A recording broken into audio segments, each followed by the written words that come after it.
That's right. Did you catch that?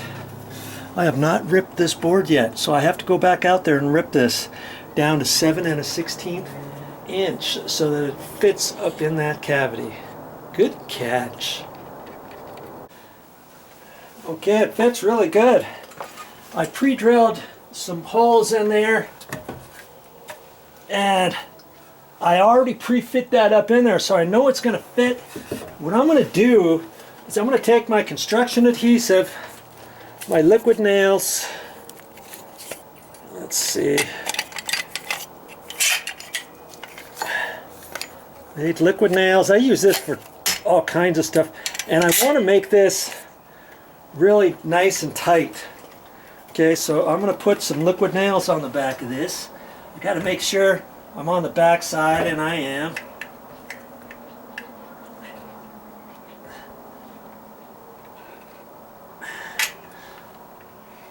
And I can do circles.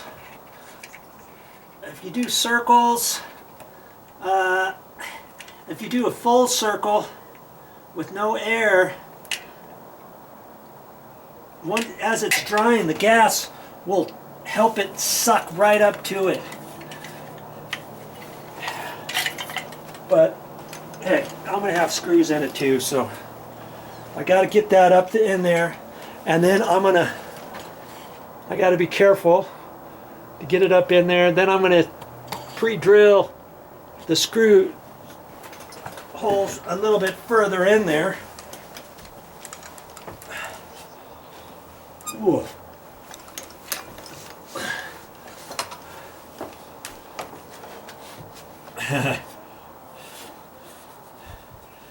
Now I gotta make sure I don't get it on the wrong side where this paper is.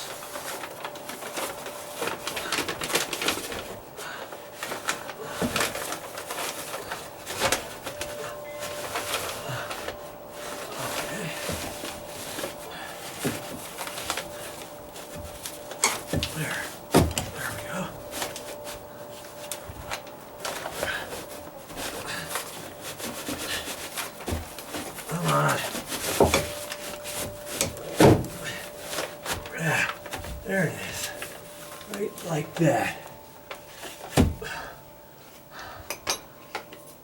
I'm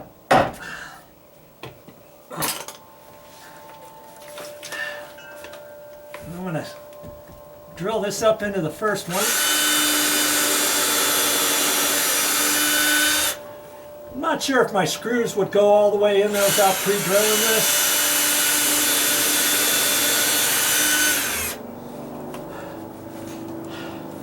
I'm going to put those in.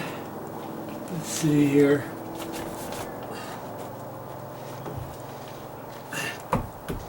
I'm going to put those two screws in first and see if I can't get the bottom ones in without drilling it. I'm not sure if I can or not, but we'll soon find out. I'm using two 2.5 inch screws. Because see, I can't just beat it up in there with nails.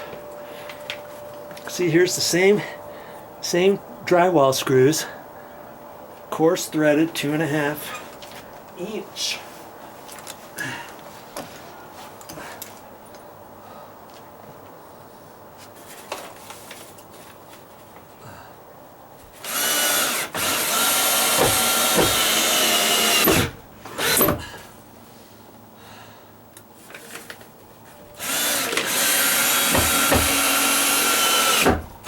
Those were the ones that I drilled. I'm going to try one without pre-drilling it, see if I can't ram that up into the other 2x8.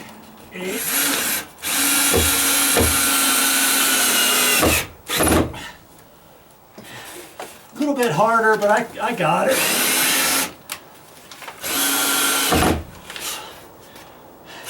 I've got a Bosch drill too. One of those ones that's go da da da da da da. You know, at the end. I'm thinking about using that from here on out.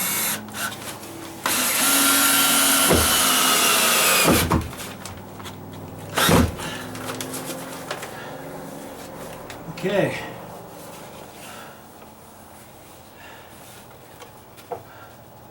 And I figured it would stick down just a little bit on the inside corner, so when I put the 4x12 in, I may have to shave off the edge of the 4x12 to slip it in there. And I kind of thought that would happen because I can't push those up any higher because it was hitting the staples, and there was only so close that I could get those, see? So I got that there. I think I'm going to leave this paper. I can mess with this paper after the fact, I think. I'm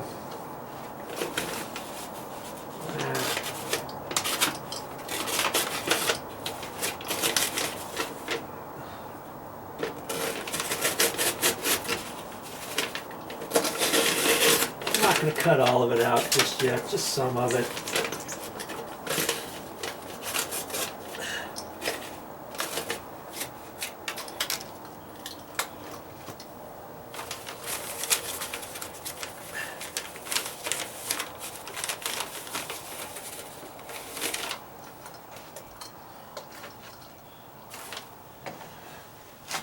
All right. Got that up there. This is quite the tricky little project. See, now I got two 2x8s up there. And I've got the new plywood up there. The plywood screwed to that. I might take some liquid nails along this edge too, just for the heck of it. You know, I could have put some liquid nails in between the plywood and the 2x8s before I screwed that first one in. That second one I couldn't do anything because most of it would have slid off because I got this in here nice and snug. Okay. And see, I don't have to attach it to this next piece or anything. I'll probably cut this paper back. I'm not sure what I'll do with that just yet. I might just staple it up here or over here. I mean, you know, if water does get on top of that, the paper's going to take it on down, and then the paper's going to take it down to here. Then where is it going to go? See, it's like I say, it's really not the exact way to do this at this point, but there's only so much I can do because I wasn't going to rip the whole thing down. You know what I'm saying? So I might cut this back just a little bit and leave it. I don't want to staple it. If water drips on it, you know, if water drips on it, it's going to come down in here, and then it's going to come down, and it's going to run down here, and it's going to run down this. And I can always check on it at the middle of winter. But see, after I get the stair treads in, I'm going to caulk here, along all the edges. And the idea is, you know, this is such a small piece, I don't think there's any hairline cracks in it or anything. And I don't really think anything's going to leak here. But if something does up higher, it's going to hit. And see, if it goes up higher, I'm going to push this piece up, and the next piece up high is going to go down over the top of it. I think, or I'll have to think about that. Yeah. Yeah. Anything up above there, I'll put on the inside of that, and then it'll come down on the inside of this plywood over here, on down here. You know, I'm just not going to do anything about that just yet. I'm going to kind of look at this, and guess what? The next piece is going to be that piece of plywood that I can put up in there, right? And I'll get up in here and measure this real quick and see how close I came. I think that 68 and 56 measurements, see, I measured up all the way, and or I measured down 3 inches, but the blocks are just a hair lower than 3 inches because they're hitting the stucco wire, the paper, the staples that were up there from before. Okay. So I know this one is going right up to the tip, and it looks like 67 3/4. See, instead of 68. I kind of figured that, but that's okay. Now I can measure up this way just to see. 67 3/4 I think will fit. On this side, I was at 56. And let's see how close we were to this. 56. Right to that edge right there.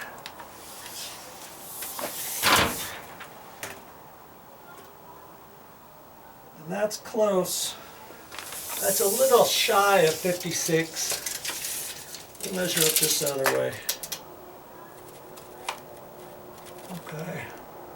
I'm going to say 55 3/4 will do it. Okay, so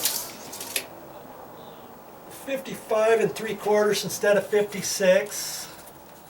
55 3/4 and 67 3/4. So about a 1/4 inch I lost, and I knew that. I knew that would happen. Okay, so now I've got to cut that piece of plywood out there. 55 3/4, 67 3/4. That angle, or just at the bottom, because the angle's fine, right? I just go into the very back. Man, I just cut myself too. That really irks me. I'm not liking this tape measure. This is a cobalt tape measure, and I just cut myself as I'm pulling this out. The edge of it, as I'm putting it back in, holding it, I cut myself a little bit. I'm gonna have to be careful with this. It's just slightly different than the usual tape measures I usually use. I usually use the Craftsman, or I used to use Stanley, and then I went to Craftsman because I got them at Sears, and Sears would always replace it after anything happened. Now it's hard to find a Sears, and I don't even know if they do that. I used to get, you know, 1 or 2 tape measures, and then when one broke, I just take it back. They give me a new one for free. I did that for years. I saved all kinds of money. I must have done that 10 times or more over the different years. And like I said, I don't know if they do that anymore, but anyways, enough of that. I'm gonna go cut my plywood now and bring it back up in here and see how well it's gonna fit before I put paper on the back side of it.